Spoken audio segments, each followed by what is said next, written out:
sir.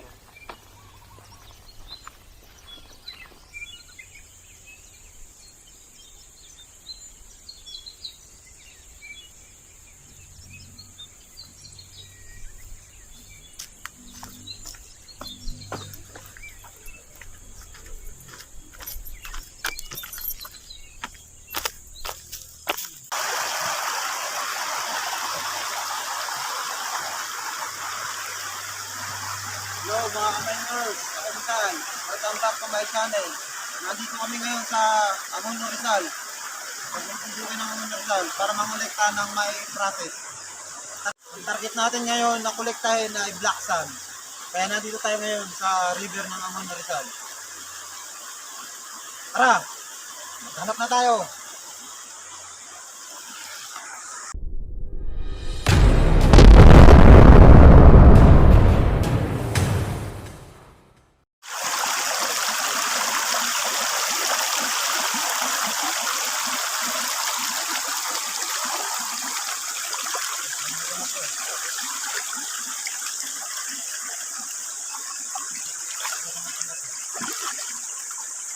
Okay, so.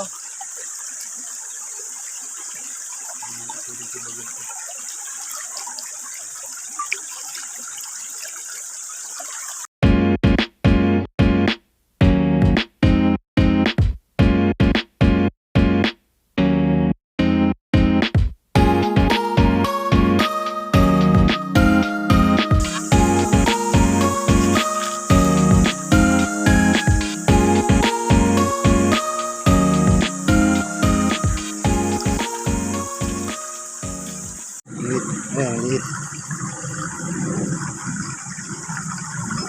Gold. Ayan. Tapos. Ayan, gold eh.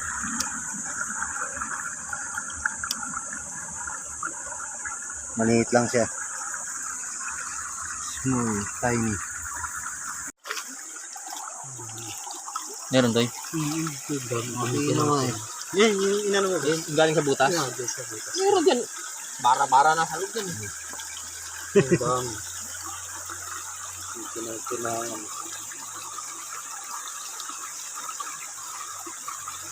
Masakit lang sa kamay eh. Malalim na eh.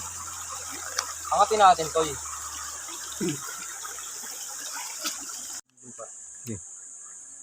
Mga ka-miners, pagbasta nyo ang thick layer ng lupa. Ito ang layer ng layer outcrop. Pagmamasdan nyo ang mga sulfide. Mga sulfide niya. Yan ang mga sulfide ng iron sulfide. Pupunta to pababa. Ang hahanapin nyo pag magpa-process kayo, yung binabalutan yan na bato. Eto, mapapansin niyo meron siyang binabalutang bato. Metamorphic rock. Ito ang metamorphic rock. Ito ang kukuhanin nyo para i-process. Ayan ang sulfide oh, nakabalot. So ito ang kukuhanin nyo para makabuo kayo ng precious metal. Tulad dito, isa. Ito, nakabalot. Ito kukuhanin nyo.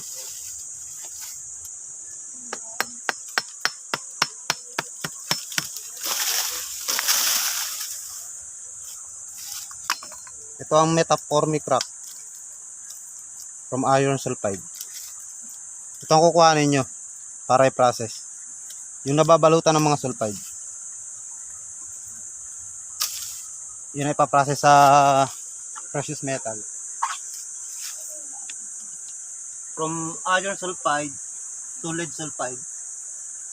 Ito ang bedrock ng lead sulfide. Lahat ng batong buhay na ipoform nito sila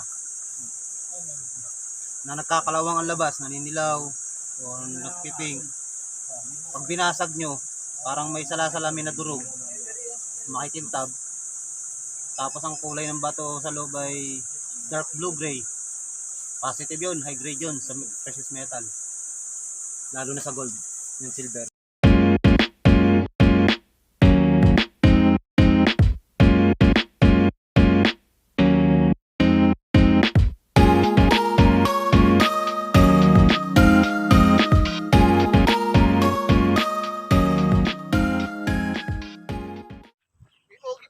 mga ka-miners, mapapansin nyo, pinakantuktok na bundok. Ang layer niya, mula sa taas. Mapapansin nyo, iron sulfide yan. Mapapansin nyo yung layer niyan, yung pagka-sulfide niya, may namumuong bato. Yung mga bato na yan, yan ang kukuhanin nyo para i-process. Yung mga namumuo, tulad nito. Itong isa. Itong bato na to, ito ang ipaprocess. Ito yung nakabalot na sulfide sa kanya. Yan ang iron sulfide. So, nandito ang metal kukuha mo sa pressure metal. Mapapansin mo yan, malalaking kukuha. Yung mga pag-itan na space niyan, ng mga buwabangin, dyan nyo lang kukuhanin. Sa mga pag-itanan yan.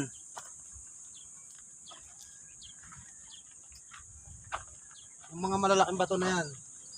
Yung mga puwang na, mga espasyo sa pagitan, doon lang kayo magpa-process. Yun lang ang kukuhanin yung ipa-process. Ito ang thick layer ng iron sulfide. Simula sa taas pababa. Sunod niyan, lead sulfide,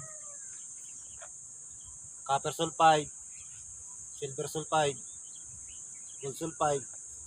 Yun mga ka-miners, natapos na naman ang isang kabanata ng paghahanap ng gold ore.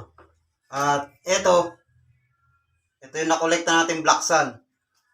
Sa susunod na video, samahan nyo ako kung paano natin i-process ito sa precious metal. So, huwag nyo kalimutang mag-subscribe para updated kayo sa susunod nating video. So, yun lang. Thanks for watching.